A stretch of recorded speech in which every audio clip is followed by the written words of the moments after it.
ખાલી થોડી જ્ઞાનીબેનને મારે એક થોડીક વિનંતી કરવી છે. તમે જે સમાજ માટે બંધારણ આપણા સમાજના કલ્યાણ માટે જ કર્યું છે, બહુ સરસ કર્યું છે. પણ એક બે એવી વાતો છે જે તમારી સમક્ષ રજૂ કરવા માંગુ છું હું. કેમ કે ઘણા બધા મને ફોન આવ્યા, કેમ કે હું પણ એક કલાકાર છું એટલે હું ખાસ પેલા ડીજે વાળાનો બહુ ફોન આવ્યો. એટલે અરે બીજું કશું નહીં, એ લોકોનું પણ શું એમના ઉપર ઘર ચાલતું હોય છે. ઘણા બધા કલાકારો ડીજીમાં જ કામ કરતા હોય છે. તો એના માટે તમે થોડુંક વિચારજો શું કરી શકો. તમે બધા આગેવાનો છો, બધા ભેગા થઈને તમે નક્કી કરજો.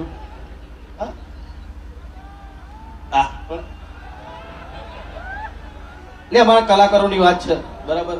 એટલે એમાં શું થઈ શકે છે તમને, તમે બધા આગેવાનો છો, તમને વધારે ખબર પડશે. કોઈ રસ્તો તમે કાઢજો તો એ લોકોનું ઘર પણ